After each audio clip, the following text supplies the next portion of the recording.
حضرت عمر کے پاس ایک شخص آیا اور آ کے کہنے لگا، اے عمر، میں 2 سال بعد اپنے گھر آیا ہوں، میں 2 سال بعد اپنے گھر آیا ہوں اور میں اپنی بیوی کو حاملہ پاتا ہوں، اور میں نے اپنی بیوی سے سوال کیا، خوشی سے اپنی بیوی کے پاس 2 سال کے بعد آیا تھا، خوشی سے، مسرت سے، لیکن اس کی حالت دیکھی، حالت حمل میں ہے تو ساری خوشی کافور ہو گئی اور دل میں غم نے جگہ لے لی کہ 2 سال تو میں آیا نہیں، یہ میری بیوی حاملہ کیسے ہے؟ جب میں نے عمر اس سے استفسار کیا تو وہ کہنے لگی، اللہ کی قسم، میرے پیٹ میں جو حمل ہے تو ہی اس کا باپ ہے۔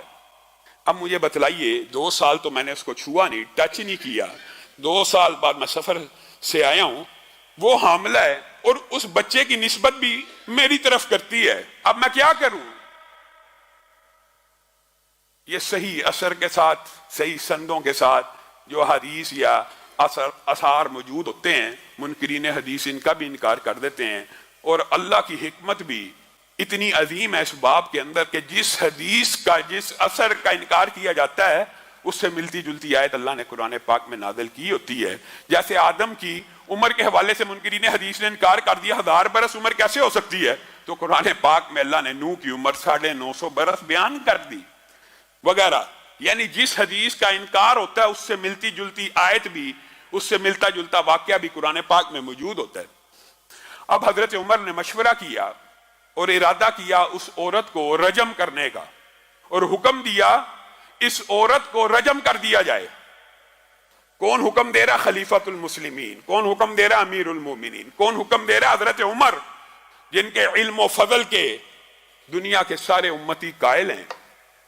پاس ہی معاذ ابن جبل بیٹھے ہیں، کہا عمر میں آپ کے فیصلے کو چیلنج کرتا ہوں، میں آپ کا فیصلہ نہیں مانتا، آپ اپنی اصلاح کریں۔ کون کہہ رہا ہے؟ ایک رتبے میں، مقام میں کم درجے کا صحابی اعلیٰ درجے کے صحابی کو ٹوک رہا ہے۔ وجہ کیا؟ وجہ اس کے بعد دلیل ہے، یہ نہیں ہے کہ میں تیرے سے بڑا عالم ہوں، سب کو پتا عمر بڑے عالم ہیں۔ جس طرح عثمان قرآن کے قاری تھے لیکن حضرت علی نے آ کے ٹوک دیا، اسی طرح یہاں پہ معاذ ابن جبل حضرت عمر کو ٹوک رہے ہیں۔ لیس لک علی ما فی بطنہا، لیس لک، اے عمر، لیس لک، آپ کے لیے نہیں ہے، علی ما فی بطنہا سبیل، آپ اس عورت کو رجم میں سزا دینا چاہتے ہیں، ٹھیک ہے، یہ ملزمہ ہے، یہ ملزمہ ہے، مجرمہ ہے آپ کی نظر میں، آپ اس کو سزا دیں تو دیں۔ اس کو کس جرم کی پاداش میں آپ سنسار کر رہے ہیں؟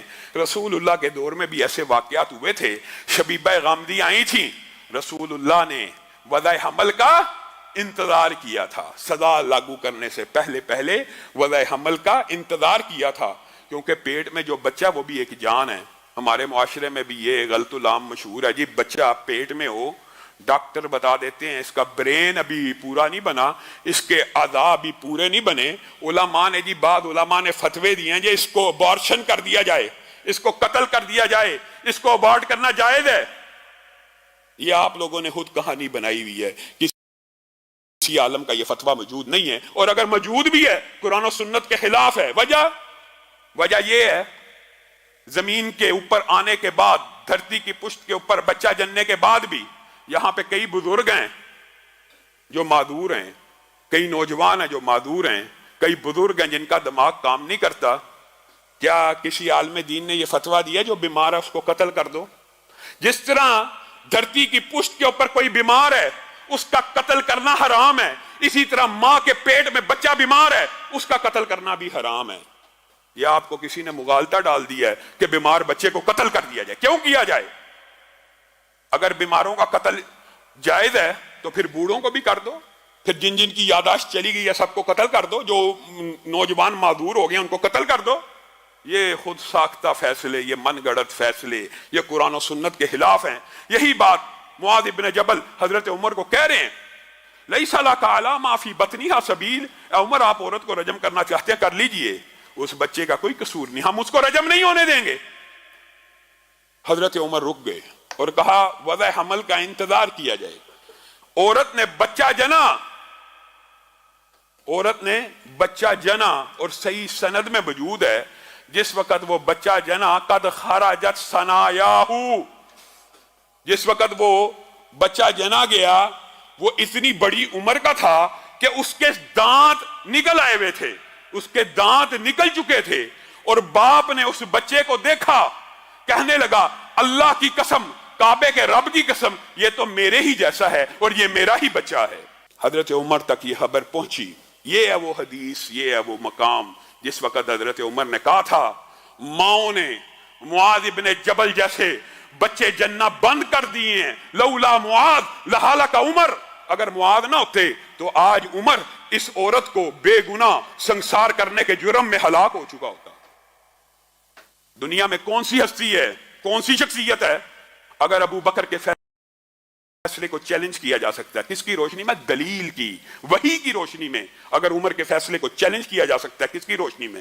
یہ نہیں فلاں نے کہا ہے، فلاں نے کہا ہے، معاذ ابن جبل نے کہا تو چیلنج ہو جائے گا، عبداللہ ابن عباس نے کہا تو چیلنج ہو جائے گا، نہیں، دلیل کی روشنی میں۔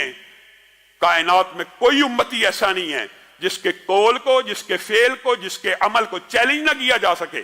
ہاں، چیلنج کرنے کے لیے دلیل ہونا ضروری ہے، اور دلیل اسلام میں وحی ہے، اور وحی کی دو ہی قسمیں ہیں، ایک اللہ کی آیت قرآن ہے اور دوسرا مدینے والے کا فرمان ہے۔ بس بات ختم، کلیئر، واضح بات ہے۔